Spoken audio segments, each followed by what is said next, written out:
मैं विनोद वर्मा PMIC लटपड़ा बात 12 की। और आज मैं वी कुमार केमिस्ट्री क्लासेस में आपका स्वागत करता हूँ। तो आज 12 क्लास के लिए सॉल्यूशन चैप्टर का वेपर प्रेशर ऑफ लिक्विड इन द्रवों का वाष्प दाब के बारे में चर्चा करेंगे कि ये क्या होता है। तो देखिए, जो द्रवों का वाष्प दाब है यानी वेपर प्रेशर ऑफ लिक्विड, अगर हम इसकी सिंपली डिफिनेशन करें तो शुरुआती दौर में तो वेपर्स के द्वारा किसी भी लिक्विड के सरफेस पर जो प्रेशर एक्सर्ट किया जाता है उसको जो है क्या है, हम वेपर प्रेशर कहते हैं। Pressure exerted by vapours on the surface of liquid is called vapour pressure. ये सिंपली अभी और इसकी डिफिनेशन अच्छी दी जाएगी, लेकिन इससे पहले हम समझना। सपोज कीजिए कि एक कंटेनर है जिसमें एक प्योर सॉल्वेंट हमने लिया है, जैसे वाटर है, इस तरह करके वाटर हम ले सकते जैसे कि है, और इसको जो है क्या है, बेलजार से कवर कर दिया।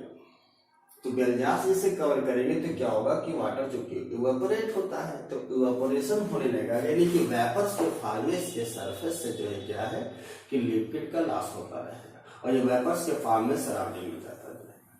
तो क्या होता है कि देखिए, इसमें जो सरफेस के जो मॉलिक्यूल होते हैं वही जो है क्या है वो इवेपोरेशन कर सकते हैं, क्योंकि उनकी एनर्जी ज्यादा होती है, और वो जो है क्या एनर्जी जिनकी ज्यादा होगी वो मॉलिक्यूल वेपर्स के फॉर्म में सराउंडिंग में जाने लगते हैं। तो ये जो प्रोसेस है इसको हम बोलते हैं इवेपोरेशन, वाष्पन। ये इस तरह करके हमने शॉर्ट का फॉर्म लिखा, और इस प्रोसेस के तहत इवेपोरेशन से ये वेपर्स ऊपर जाकर के यहां कलेक्ट हो जाएगी। ये वेपर है, ये इस तरह से वेपर कलेक्ट हो जाएगी। तो जब वेपर यहां कलेक्ट होगी सरफेस पर तो ठंडी हो जाएगी कुछ देर के बाद, और ठंडी होने के बाद वो लिक्विड बनने लगेगी। तो इसके जस्ट रिवर्स प्रोसेस हो जाएगा, इसको हम कंडेंसेशन कहते हैं। तो ये क्या है, कंडेंसेशन शुरू हो जाएगा।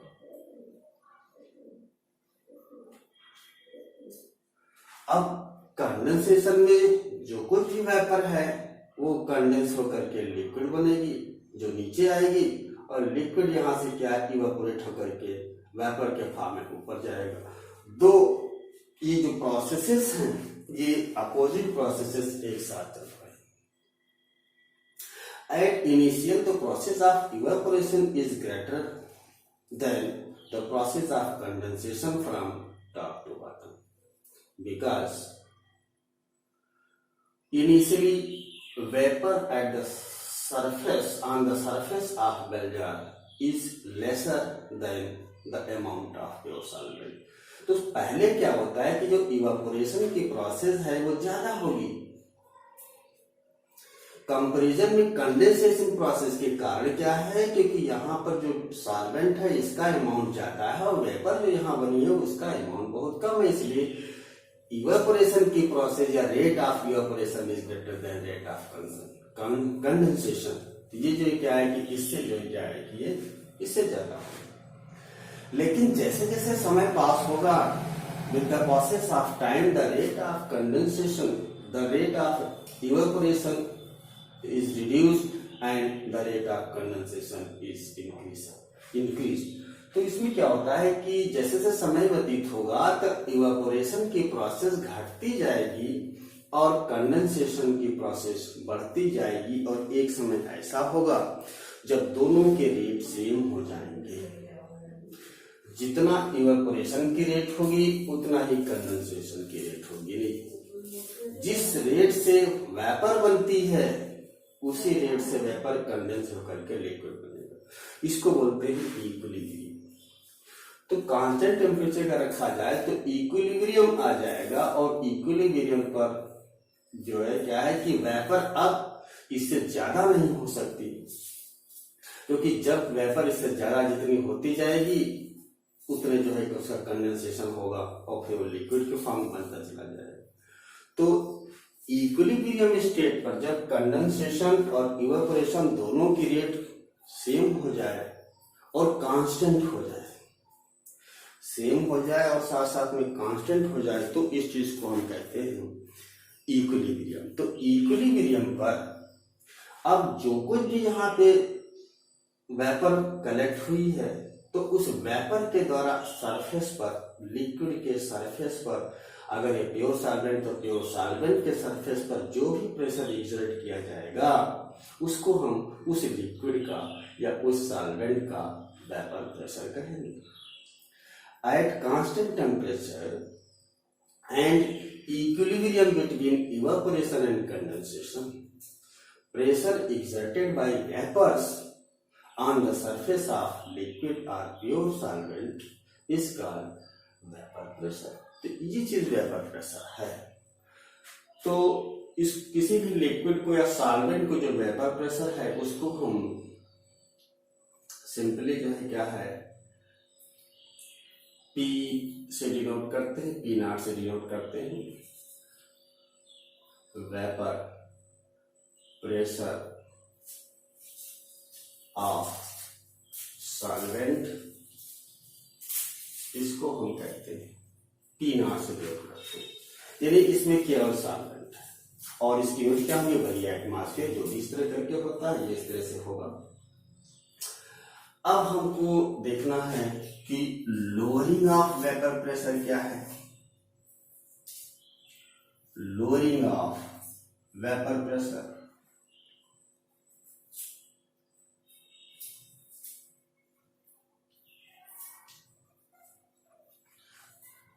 वाष्प दाब अवनमन, वाष्प दाब अवनमन।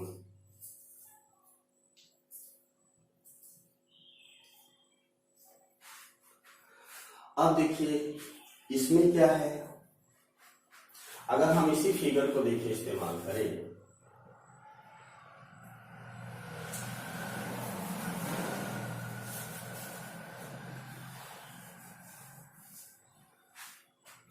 इसमें क्या है कि एक कोई हमने प्योर सॉल्वेंट लिया, जैसे वाटर लिया था, और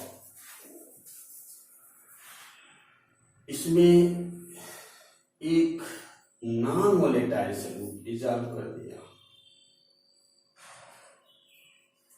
नॉन वोलेटाइल सॉल्यूट ये डिसॉल्व कर दिया, सपोज करिए इसका नाम। तो अब ये क्या बन जाएगा, तो इसके सॉल्यूट के मॉलिक्यूल्स जो होंगे आकर के इसमें मिल जाएंगे। मैंने बीच बीच में जो है क्या है एक डार्क बबल कर दिया है, ये देखिए ये। तो ये जो डार्क वाले हैं ये सॉल्यूट हैं, वो भी नॉन वोलेटाइल।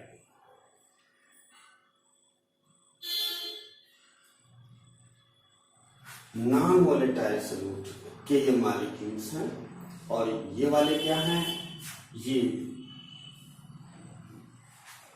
प्योर सॉल्वेंट के मॉलिक्यूल। अब देखिए नॉन वोलेटाइल है, इसका मतलब है कि वो इवापोरेट नहीं होता है या बहुत कम इवापोरेट होता है, यानी अवाष्पशील जिसको पदार्थ बोलते हैं, विलेय कहते हैं। तो वो चीज है, तो वो क्या है कि वाष्पित नहीं होता है, यानी कि उसका वाष्पन नहीं होता या बहुत कम होता है, ना के बराबर होता है। तो जब इसका वाष्पन नहीं होता, इसका मतलब है ये वेपर्स के फॉर्म में नहीं है, और साथ साथ ये लेकिन अभी वेपर के फॉर्म में जाएगा, यानी इसका जो तुम्हारे सॉल्वेंट के मॉलिक्यूल्स हैं इनका तो सरफेस से इवापोरेशन होगा, लेकिन जो सॉल्यूट के मॉलिक्यूल है, नॉन वोलेटाइल सॉल्यूट है, वो तो जो है क्या है कि इवापोरेशन ना होने के कारण वो इनका इवापोरेशन नहीं होगा, यानी वो सरफेस को छोड़ करके नहीं जाएंगे और ना ही अपने नीचे सॉल्वेंट के मॉलिक्यूल को इवापोरेट होने देंगे। Non volatile solute neither evaporate from the surface of pure water nor they allow to evaporate solvent molecule, इसका मतलब यह है कि ना ही सॉल्यूट के मॉलिक्यूल्स वाष्पित होंगे और ना ही सॉल्वेंट के मॉलिक्यूल्स को इवापोरेट होने देंगे। इसका मतलब यह है कि ये सॉल्वेंट के मॉलिक्यूल के इवापोरेशन को सप्रेस कर देते हैं, तो ये नहीं होता। तो इसका मतलब है कि अब वेपर जो वेपर्स होगी बहुत कम बनेगी। वेपर अभी होगी, ऐसी बात नहीं कि वेपर नहीं बनेगी, यानी वेपराइजेशन होगा, अभी होगा, इवापोरेशन होगा, लेकिन बहुत धीरे धीरे होगा। तो अभी इवापोरेशन होगा लेकिन बहुत धीरे हो जाएगा, यानी कम हो जाएगा। और जब इवापोरेशन कम होगा यानी कि वेपर कम बनेगी, तो उसी हिसाब से वेपर कंडेंस होकर के लिक्विड का बनना भी कम हो जाएगा। यानी कि जो ये कंडेंसेशन है ये भी प्रोसेस कम हो जाएगी। तो अब कांस्टेंट टेम्परेचर पर इवापोरेशन और कंडेंसेशन की उसी तरह से इक्विलिब्रियम पर जो वेपर जो भी है पहले से कम हो गया, जो भी वेपर है उसका जो प्रेशर होगा वो इस सॉल्यूशन के वेपर प्रेशर के बराबर होगा, क्योंकि अब ये सॉल्यूशन हो गया ना। तो इसलिए हमेशा जो कमी आती है तो उसी कमी को जो हम क्या बोलते हैं, लोअरिंग ऑफ वेपर प्रेशर कहते हैं। When a non-volatile solute is dissolved in pure solvent, the pressure is reduced exerted by vapors on the surface of solution, which is known as lowering of vapor pressure। जब हम शुद्ध विलायक में कोई अवाष्पशील विलेय पदार्थ मिला देते हैं तो इस पर जो है क्या है, वाष्प के द्वारा कम दाब डाला जाता है और इस वाष्प दाब में हुई कमी को ही हम क्या बोलते हैं, वाष्प दाब अवमूल्य कहते हैं। तो वाष्प में दाब में वेपर प्रेशर में तभी कमी आएगी जब हम कोई नॉन वोलेटाइल सॉल्यूट डिसॉल्व करेंगे। और ये जो लोअरिंग ऑफ वेपर प्रेशर है वो P0 माइनस PS इसके बराबर होगी। Lowering of vapour pressure, lowering of vapour pressure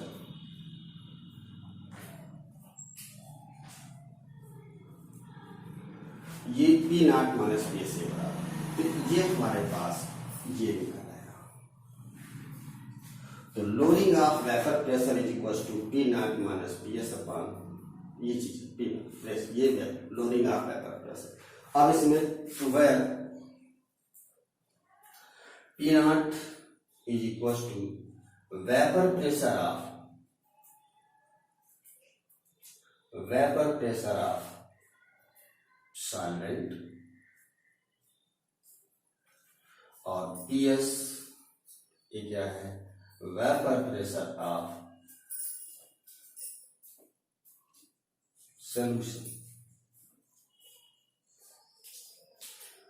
तो ये चीज देखना, इसका मतलब है कि एक खास बात यहाँ पर हम ध्यान से देखना हमें है कि जो P0 है वो हमेशा PS से ज्यादा होगा, यानी vapour pressure of pure solvent is always greater than vapour pressure of solution.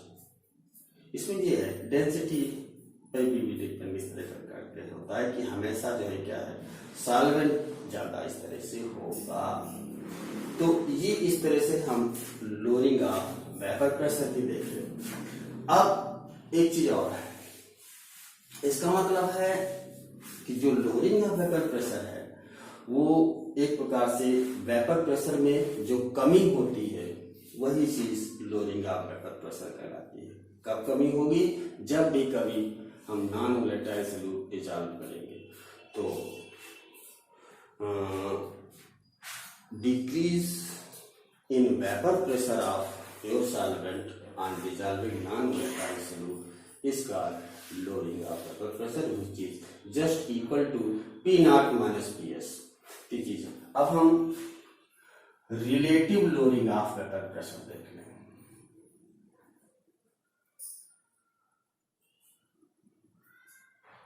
Relative lowering of vapour pressure अगर देखें, यानी आपेक्षिक वाष्प दाब अवनमन, आपेक्षिक वाष्प दाब अवनमन,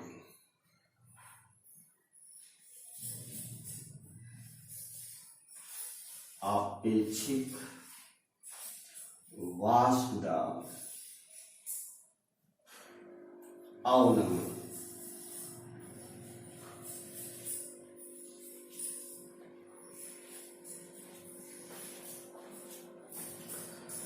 इसमें देखिए क्या है, जो ये लोअरिंग ऑफ वेपर प्रेशर है, अगर हम इसको प्योर सॉल्वेंट के वेपर प्रेशर से डिवाइड कर दें तो जो होगा उसको हम relative lowering of vapour pressure कहेंगे। क्या है ये? इसमें कोई बहुत ज्यादा प्रेशर नहीं है, तो ये क्या होगी, यही relative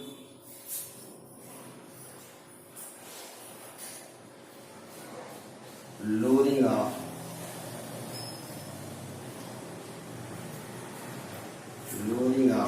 vapour pressure.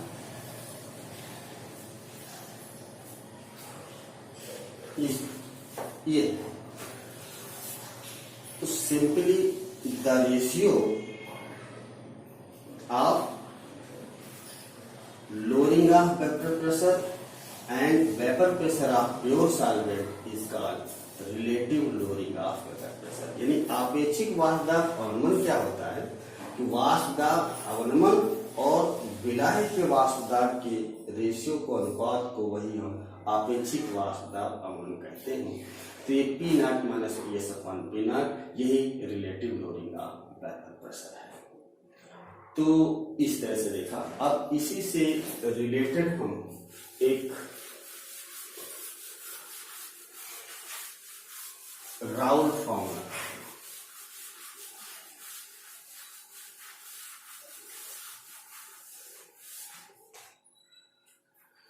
Raoult formula,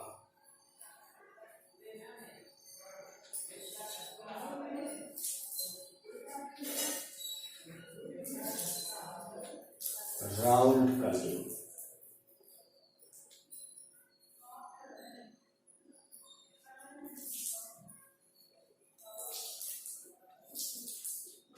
देखिए राउल्ट का नियम क्या है, ये डाइल्यूट सॉल्यूशन के लिए relative lowering of vapour pressure और उसमें प्रेजेंट जो सॉल्यूट का मोल फ्रैक्शन है उसके बीच रिलेशन को रिप्रेजेंट करता है। ये फॉर्मूला केवल डाइल्यूट सॉल्यूशन के लिए हुआ, कंसंट्रेटेड सॉल्यूशन के लिए नहीं होता है। तो ये है क्या Raoult law, at constant temperature relative lowering of vapour pressure of solution is equal to mole fraction of solute which is dissolved in a solution। तो ये चीज इस तरह से करते हैं। तो इसको अगर हम करें, ये चीज है कि at constant temperature,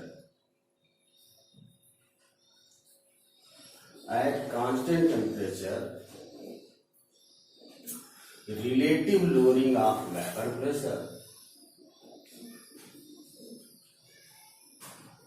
relative lowering of vapor pressure of solution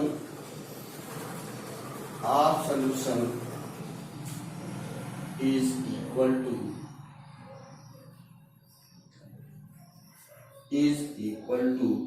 mole fraction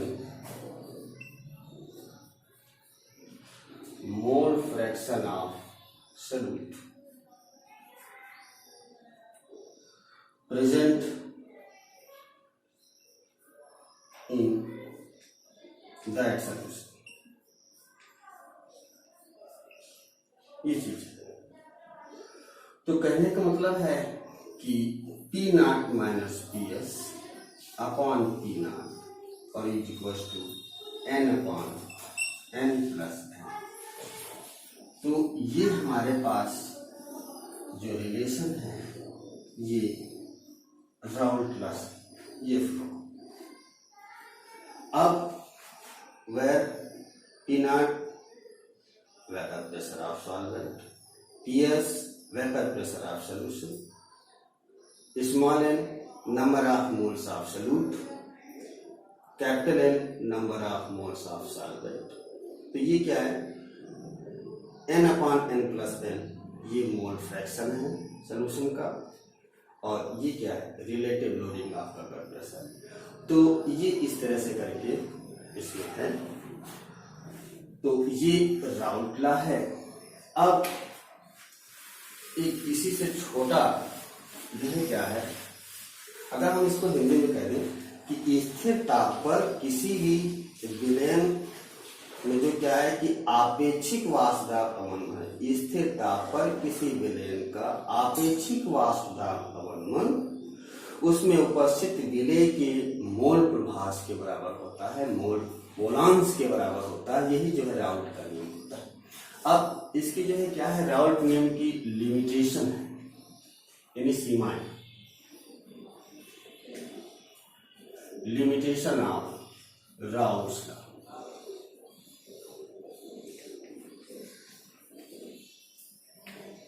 यानी राउल्ट नियम की सीमाएं।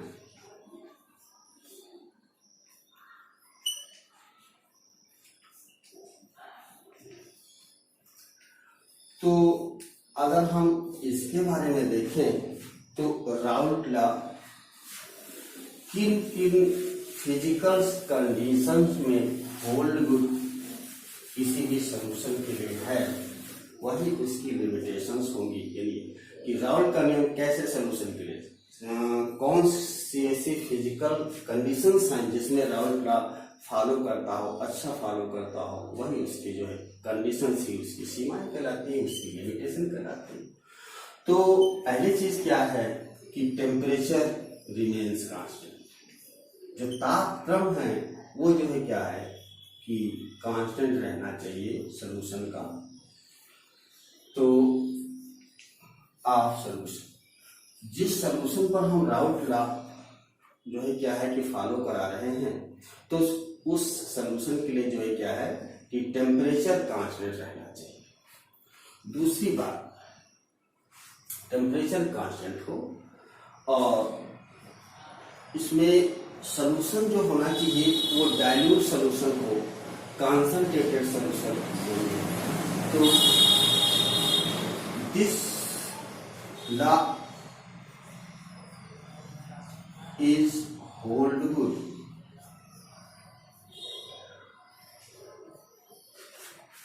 only for dilute solution।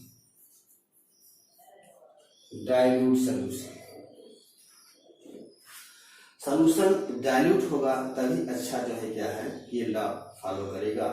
और तीसरी चीज क्या है कि जो मॉलिक्यूलर स्टेट है सॉल्यूट की, यानी जो विलेय पदार्थ उसमें घोले हैं उसकी जो आणविक अवस्था है वो कांस्टेंट रहनी चाहिए, सेम रहनी चाहिए। मॉलिक्यूलर स्टेट वो जो है क्या है सेम रहनी चाहिए।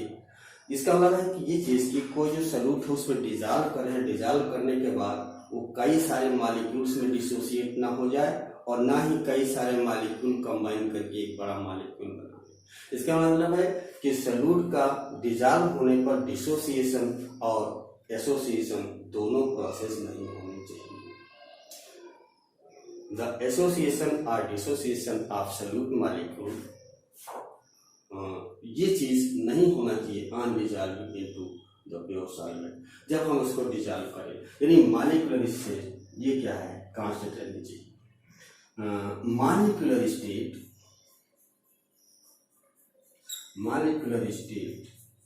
of solute remains same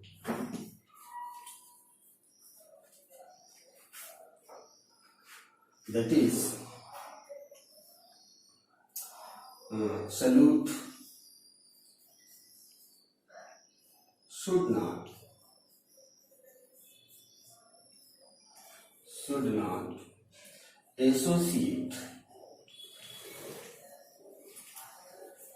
associate or dissociate.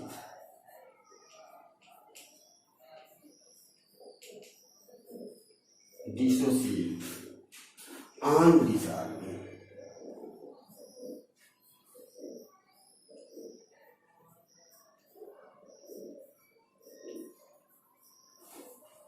ये तो तीन हमारे पास कंडीशंस हैं जो इस तरह से ये फॉलो करती हैं.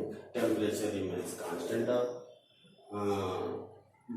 This law is hold good only for dilute solution, and third one is molecular state of solute remains same, that is solute should not